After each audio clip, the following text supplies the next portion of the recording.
성경이 읽어지는 예배 세 번째 시간에 대한 복습 내용입니다. 제목은 이제 당신의 선택. 우리는 이 세 번째 시간을 통해 출애굽기의 여정과 의미를 깨달을 수 있습니다. 그리고 여호수아가 모세와 어떤 다른 리더십이 있었는지 알게 됩니다. 또한 우리에게 가장 중요한 결정은 무엇인지 생각해 볼 수 있습니다. 우리 지난 시간에 출애굽기를 했었는데요. 우리 출애굽기 여정을 한번 복습해 보면서 출애굽기를 떠올려 볼까요? 모세가 이집트에 있다가 히브리 사람을 괴롭히는 이집트 사람을 죽이고 미디안 광야 시내산 쪽으로 도망하였습니다. 그리고 시내산에서 38년 뒤에 다시 이집트의 이스라엘 백성들을 구하기 위해 이동하지요. 그리고 10가지 재앙이 일어난 이후 이스라엘 백성들은 다시 시내산으로 이동을 하네요. 시내산에 도착한 이스라엘 백성들, 하나님께 출애굽기에서 꼭 기억해야 될 언약, 법, 성막 이 모든 것을 받고 이동하게 되네요. 바로 가데스 바네아입니다. 머릿속에 잘 그려지셨나요? 우리 지난 시간에는 레위기를 잠깐만 훑고 지나가는 정도였는데요. 레위기, 왜 이렇게까지 복잡하고 지루하게 하나님께서 길게 말씀하시는 걸까요? 그것은 가나안 땅이 어떤 곳인지를 생각할 때 대답이 될 수 있습니다.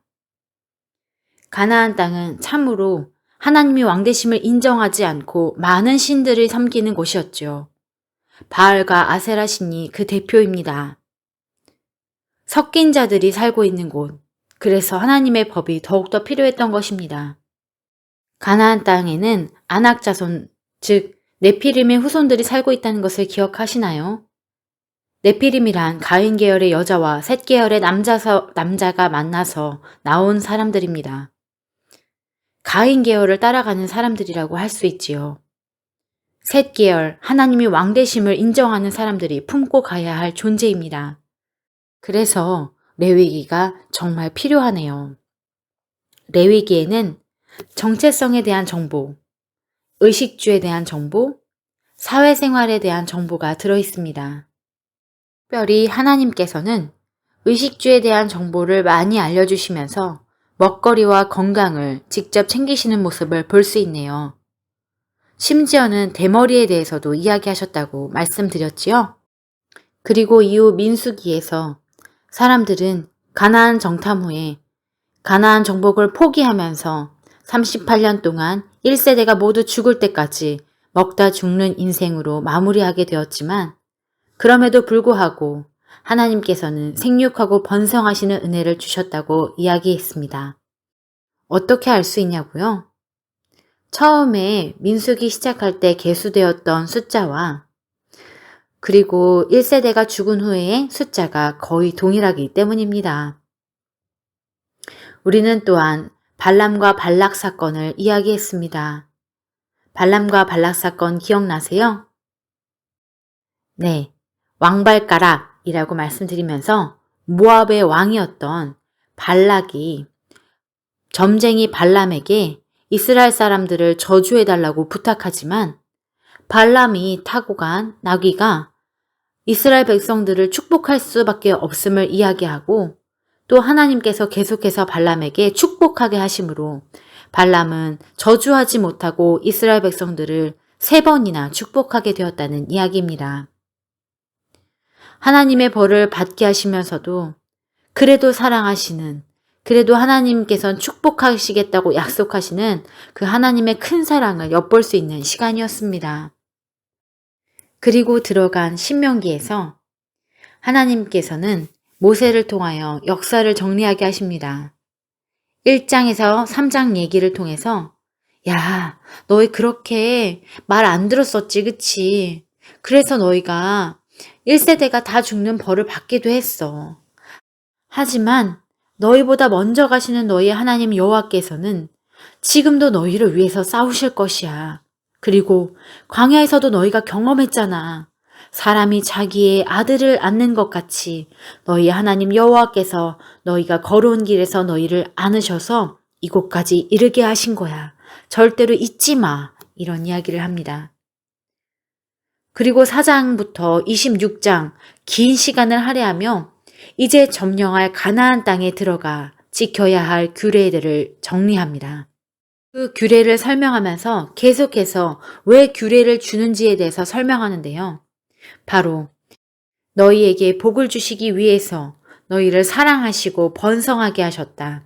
너희에게 복을 주시기 위함이시다. 계속해서 반복해서 이야기합니다. 성경을 읽어드려 볼게요. 신명기 6장 24절 말씀입니다. 우리가 우리 하나님 여호와를 경외하여 항상 복을 누리게 하기 위하심이며 7장 8절 말씀입니다. 여호와께서 다만 너희를 사랑하심으로 7장 13절 말씀이에요. 곧 너를 사랑하시고 복을 주사 너를 번성하게 하시되 8장 6절 말씀입니다. 내 조상들도 알지 못하던 만나를 광야에서 내게 먹이셨나니 이는 다 너를 낮추시며 너를 시험하사 마침내 내게 복을 주려 하심이었느니라. 마지막으로 10장 13절 말씀입니다.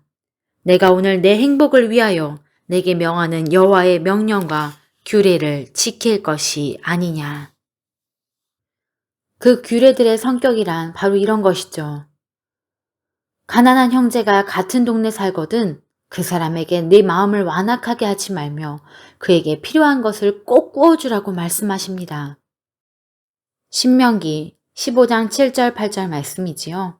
또한 19장 1절부터 5절 말씀을 보면 도피성 3개를 만들으라고 하시는데 부지 중에 알지 못하게 사람을 죽이는 사람이 도망할 수 있게 하라고 하시면서 예를 들어 이웃이랑 벌목하러 도끼를 같이 들고 찍다가 도끼가 빠지는 바람에 이웃을 맞춰서 이웃이 죽게 되면 죽인 살인자는 억울하게 되므로 도피성을 만들어 도망할 수 있도록 하라고 말씀하십니다. 또한 성읍을 치러 들어갔을 때 화평을 선언하고 그 화평에 화답했을 경우에는 섬기고 함께 살라고 말씀하십니다. 또한 새 집을 지을 때에는 지붕에 반드시 난간을 만들어 사람이 떨어지지 않게 하라고 하셨고요. 어떤 남자가 약혼한 처녀를 들에서 만나 강간하면 그 남자만 죽이고 여자에게는 아무 일도 행하지 말라라고 말씀하십니다. 왜냐고요? 그 여자는 들에서 남자를 만날 까닭에 소리를 질렀어도 구원할 자가 없었다고 하나님께서 말씀하십니다. 하나님이 얼마나 사람들을 세심하게 생각하시는지 알 수 있는 부분이네요. 이후 신명기 27장부터 34장은 모세의 사역을 마무리하며 그가 마지막같이 얼마나 강건하게 하나님을 전했는지 그리고 하나님과 얼마나 친밀했는지 설명하면서 모세의 죽음으로 이야기를 마칩니다. 자, 이제 모세가 죽었습니다. 이후에 누가 모세의 뒤를 이어 리더가 될까요? 네, 바로 여호수아입니다. 모세가 죽은 후에 여호수아가 가나안 땅을 정복했고요. 하나님 나라 백성에게는 영토가 생겼습니다. 지파별로 분배한 후 정착하는 이야기, 그것이 바로 여호수아네요. 우리는 모세와 여호수아의 리더십을 비교할 필요가 있습니다. 모세는 참으로 하나님과 닮은 리더였습니다. 하나님께서도 이스라엘 백성들이 말을 듣지 않을 때는 속상해하고 괴로워하시지만 끝까지 이스라엘 백성들을 포기하지 않으시고 사랑하시지요. 모세도 마찬가지였습니다. 십계명의 돌판을 깰 정도로 괴로워하고 분노했지만 그들이 고통당하고 힘들어할 때 하나님께 엎드려 이스라엘 백성의 죄를 사해 주실 것을 간곡히 기도하는 리더였습니다. 여호수아는 어떤 리더인가요? 네, 그는 땅을 차지하기 위한 전쟁용 리더십을 가진 사람이었습니다. 그래서 그는 순종의 리더십을 가진 사람이었죠. 여호수아 11장 15절은 여호수아가 얼마나 순종의 사람이었는지를 설명하고 있는데요. 여호와께서 그의 종 모세에게 명령하신 것을 모세는 여호수아에게 명령하였고 여호수아는 그대로 행하여 여호와께서 모세에게 명하신 모든 것을 하나도 행하지 아니한 것이 없었다고 얘기합니다. 우리 여호수아의 얘기를 조금 더 듣고 싶지 않으신가요? 우리 다음 이야기에서 여호수아 얘기를 들어보도록 해요. 할렐루야! 성경 읽어지는 예배 4번째 시간, 모든 것이 엉망입니다. 그러나 라는 말씀으로 복습하겠습니다. 마지막까지 복습을 듣고 계신 여러분, 참 감사합니다.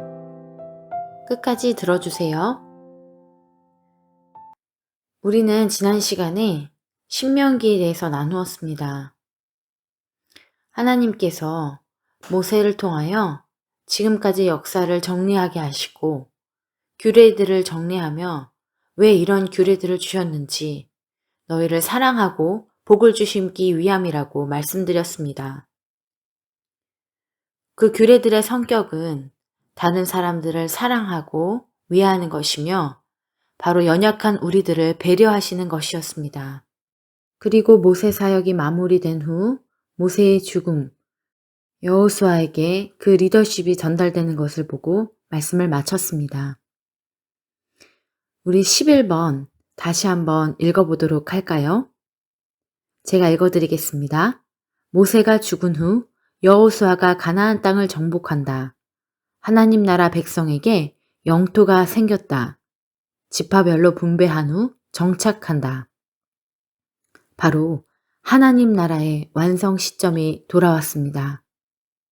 왜 하나님 나라가 완성되냐고요? 제가 전에 나라의 조건에 대해서 말씀드렸죠. 나라의 조건이란 무엇이었습니까? 네, 국민, 주권, 영토입니다. 출애굽기 시대에 250만 명이라는 하나님의 국민이 완성되었고 출애굽 시간을 보내며 시내산에서 하나님께서는 십계명을 주시고 여러 가지 율례를 베푸시면서 하나님의 주권을 완성하셨습니다. 그리고 이제는 영토를 점령함으로써 하나님의 나라가 완성되는 시점에 온 것입니다. 그래서 여호수아는 참 중요한 위치에 있습니다. 지난 족장 시대를 떠나보내고 왕을 세우는 그 중간기에 있고요. 또 하나님 나라가 완성되는 시점이기 때문입니다. 우리 모세와 여호수아의 리더십에 대해서 잠깐 말씀드렸습니다. 여호수아의 리더십은 전쟁용 리더십이며 그래서 하나님께서는 강하고 담대하라 첫 장부터 3번이나 말씀하십니다. 여호수아는 하나님의 말씀에 또 모세의 말에 그대로 순종하는 순종의 사람이었습니다. 관점 1, 2를 잘 알고 있었던 사람이기도 합니다. 갈렙과 여호수아가 정탐했을 때 그들은 하나님이 우리의 편이 되시면 그들은 우리의 밥이라고 말했습니다. 그래서 여호수아 6장 27절은 이렇게 말합니다. 여호와께서 여호수아와 함께 하시니 여호수아의 소문이 그 온 땅에 퍼지니라. 하나님께서 여호수아를 리더로 뽑으신 후 첫 번째로 베푸신 기적이 있습니다. 바로 언약궤의 기적입니다. 언약궤란 출애굽기 25장 10절부터 22절 사이에 처음 등장하는데요. 십계명 돌판과 아론의 쌍난 지팡이, 만나가 들어있는 것입니다. 하나님께서 이스라엘 백성들과 끝까지 함께한다는 것을 의미하기도 합니다. 그 언약궤를 쥐고 이제 전쟁을 하기 위해 나갈 때에 하나님께서는 이제 이스라엘 지파 중에서 각 지파에 한 사람씩 12명을 택하라고 말씀하십니다. 그리고 온 땅에 주 여호와의 궤를 맨 제사장들의 발바닥이 요단물을 밟고 멈출 때 요단물 곧 위에서부터 흘러내리던 물이 끊어지고 한 곳에 쌓여 서리라고 약속하십니다. 여호수아 3장 12절부터 13절에 나오는 말씀입니다. 실제로 이 기적은 벌어졌고 여호수아는 그때 힘을 얻었으며 이스라엘 백성들은 하나님께서 우리와 함께하고 계신다는 강건함을 얻게 되었습니다. 물론 그때 이후로도 이스라엘 백성들은 많이 흔들렸지만요. 그리고 이 기적을 경험한 후에 이스라엘 백성들은 여리고, 아이성, 남쪽과 북방을 차례로 점령하게 됩니다. 여리고성의 이야기를 여러분도 잘 알고 계실 거예요. 엿새 동안 한 바퀴씩 돌았을 때, 즉 하루에 한 바퀴 돌고 쉬고 한 바퀴 돌고 쉬고 하는 것을 6번 반복한 후 7째 날 7바퀴를 돌면서 제사장이 나팔을 불었을 때 여리고성이 무너졌습니다. 아이성을 돌파할 때도 어렵지 않게 성을 점령하였습니다.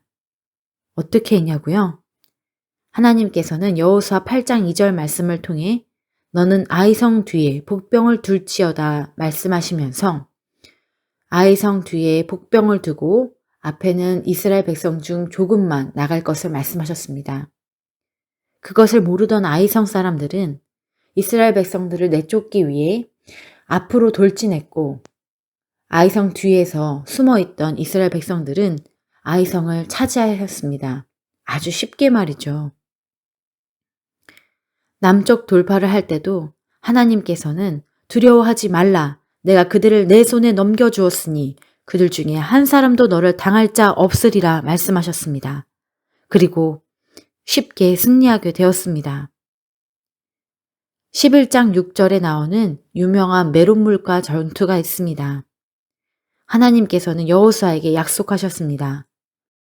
내일 이맘때에 내가 그들을 이스라엘 앞에 넘겨주어 몰살시키리니 너는 그들의 말 뒷발에 힘줄을 끊고 그들의 병거를 불사르라 하셨습니다. 실제로 여호수아와 이스라엘 백성들이 하나님의 말씀에 하나님께서 가르쳐 주시는 전쟁의 방법에 순종하기만 하면 이스라엘들은 쉽게 승리했습니다. 전쟁하는 방법을 모두 알려주시는 친절한 하나님이시네요.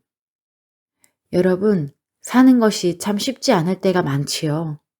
여러분들이 계획한 대로 되지 않을 때도 많을 것입니다. 하나님께서 여러분을 위하시면 여러분이 생각하시는 것보다 여러분의 인생이 쉬워질 수 있습니다. 복잡하지 않을 수 있습니다. 우리 가정의 힘든 일도, 재정적인 어려움도, 또 우리의 마음에 관한 깊은 문제도 하나님께서는 해결하실 수 있는 힘과 능력이 있으신 분이심을 믿으시기 바랍니다. 이렇게 땅을 차지한 후에 12지파는 땅을 분배하게 됩니다. 아직 가나안 땅을 다 차지하지는 않았지만 하나님께서는 그들에게 살 땅을 주셨습니다. 이미 충분한 땅이었습니다. 하지만 레위 지파만은 48개 성읍에 모두 흩으셨습니다. 왜 그랬을까요?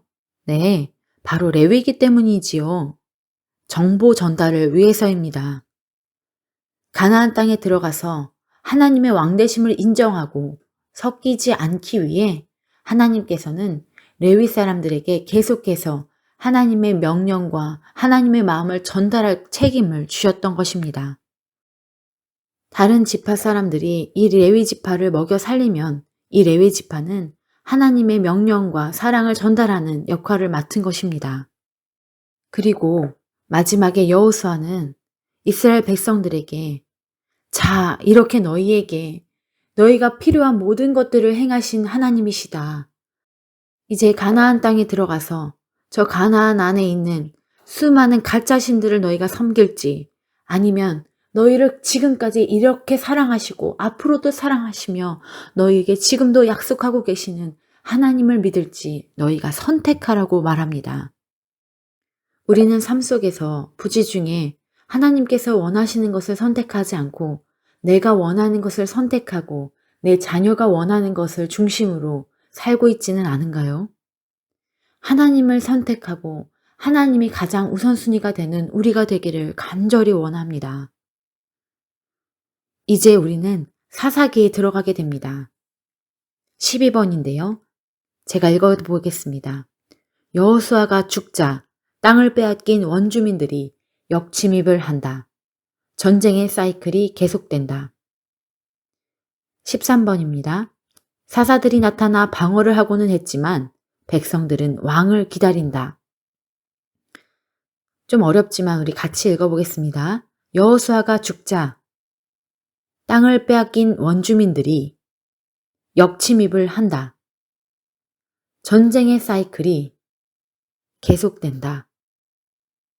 사사들이 나타나 방어를 하고는 했지만 백성들은 왕을 기다린다. 네, 잘하셨습니다. 자, 여기서 우리는 구약 성경을 보는 관점 1을 떠올려야 합니다. 첫 번째, 무엇이었죠? 네, 왕은 누구인가? 왕은 하나님이다 라는 것입니다. 두 번째, 네, 섞이면 안 된다 라는 것이죠. 우리는 사사기 맨 처음 말씀과 마지막 말씀을 통해 이 사사기의 키포인트가 무엇인지 알 수 있습니다. 사사기의 맨 처음 말씀, 사사기 1장 1절부터 2절 말씀을 함께 읽어볼까요? 여호수아가 죽은 후에 이스라엘 자손이 여호와께 여쭈어 이르되 우리 가운데 누가 먼저 올라가서 가나안 족속과 싸우리이까? 여호와께서 이르시되 유다가 올라갈지니라. 보라, 내가 이 땅을 그의 손에 넘겨주었느니라 하시니라. 마지막 말씀, 사사기 21장 23절 말씀입니다. 그때에 이스라엘에 왕이 없으므로 사람이 각기 자기 소견에 옳은 대로 행하였더라. 맨 처음 말씀을 살펴보기 원합니다. 이스라엘 자손들이 여호수아가 죽은 후에 하나님께 여쭈어 봅니다. 누가 먼저 올라가서 가나안 족속과 싸우면 좋겠습니까? 하나님께서 즉시로 대답하십니다. 유다가 올라갈지니라. 하나님과 이스라엘의 모습이 마치 왕과 그 아래서 바로 명령을 듣는 신하의 모습들과 같지 않나요? 또는 아빠에게 차를 타고 가면서 어느 길로 가야 될지 물어보는 아들이나 딸 같지는 않나요? 그만큼 가깝게 하나님께서 대답하고 계십니다. 이 말씀을 보았을 때 왕은 누구입니까? 바로 하나님이십니다. 하지만 마지막 말씀은 그때에 이스라엘에 왕이 없다고 말하고 있습니다. 하나님이 분명히 왕이신데 이스라엘 백성들은 왕이 없다고 생각하는 역설적인 상황입니다. 그래서 전쟁의 사이클이 계속되는데요. 죄를 짓고 억압을 당하면 이스라엘 백성들은 회개를 합니다. 그 이후에 사사를 통해 하나님께서 구원을 하시면 평화가 되는, 그러나 다시 죄로 돌아가는, 그리고 그 죄의 깊이는 더욱 깊어지는 이런 전쟁의 사이클이 반복되고 있습니다. 시간이 되신다면 사사기 2장 11절부터 19절을 찾아서 읽어보세요. 사사기 2장 11절부터 19절 말씀입니다. 이런 전쟁의 사이클이 계속되는 사사기 3장부터 16장의 이야기에는 사사들의 정사가 나옵니다. 온니엘, 에훗, 삼갈, 드보라, 기드온, 돌라, 야일, 입다, 입산, 압돈, 엘론, 삼손의 이야기입니다.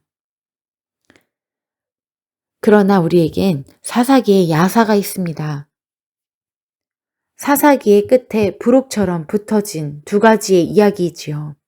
마치 우리에게 재미있는 동영상 또는 잡지의 부록에서 브로마이드를 보는 것과 같습니다.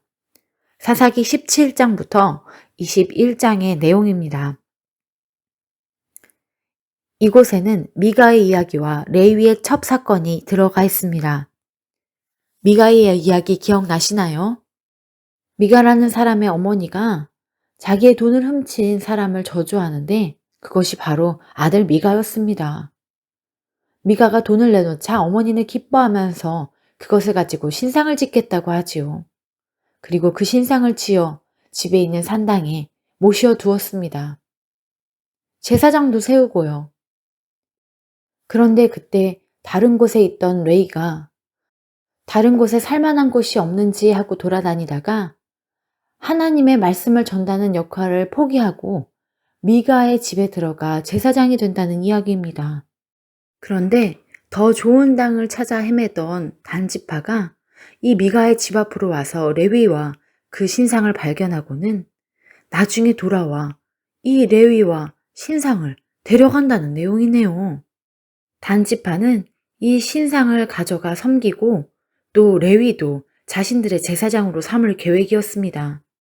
어이가 없었던 미가에게 단지파는 잠잠하라, 조용하라, 가만히 있어 하면서 손가락에 입을 대네요. 미가가 생각했을 때 단지파를 이길 수 없을 것 같으니까 미가는 그냥 집을 돌아갔다고 합니다. 이게 얼마나 어이없는 상황인가요? 레위는 제 할 일을 하지 않고 미가도 어머니의 역할도 참으로 이상합니다. 하나님만 왕으로 섬겨야 될 지파들이 신상을 세우고 그것을 섬길 레위를 세우는 것도 기가 막히는 상황이 아닐 수 없습니다.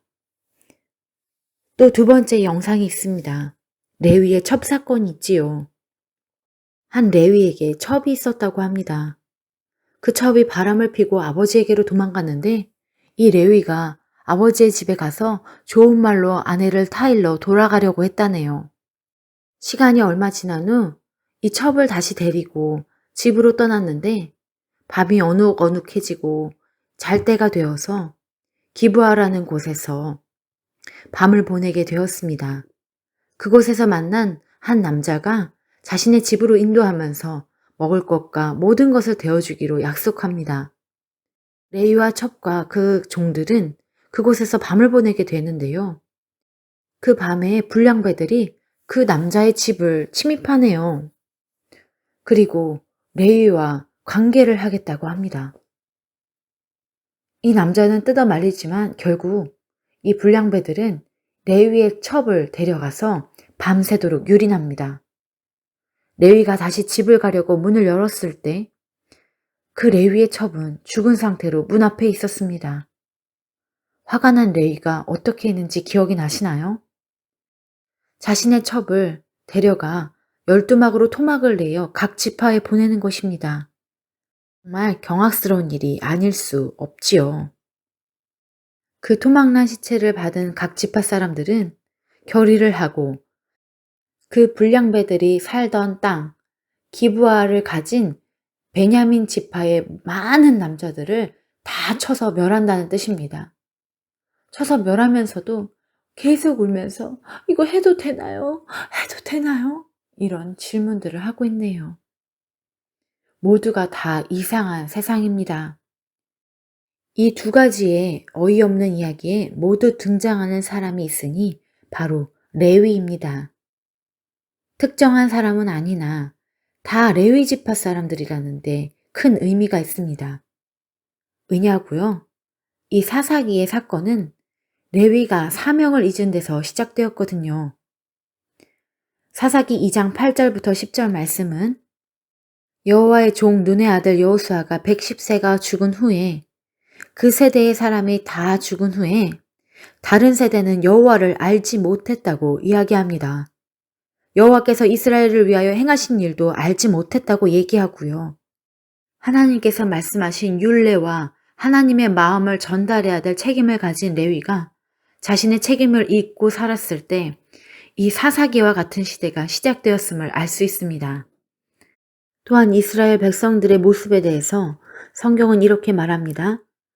이스라엘 자손이 여호와의 목전에 악을 행하여 자기들의 하나님 여호와를 잊어버리고 바알들과 아세라들을 섬긴지라.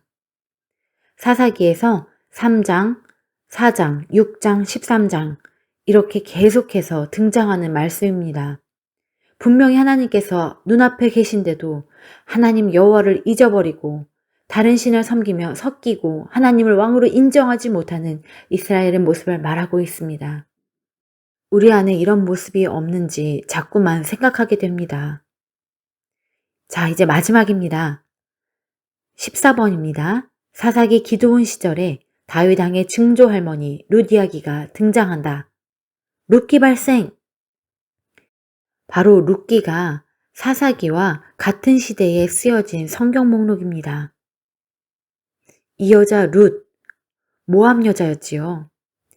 유다 지파의 남편이 있었지만 10년의 결혼 생활 뒤에 남편이 죽었습니다. 시어머니 나오미를 쫓아왔던 불쌍한 여자입니다. 그러나 그 시어머니가 믿었던 하나님이 나의 하나님이 되고 그 하나님을 향한 믿음으로 시어머니를 쫓아왔을 때 그녀는 보아스라는 남자를 만나게 되었습니다.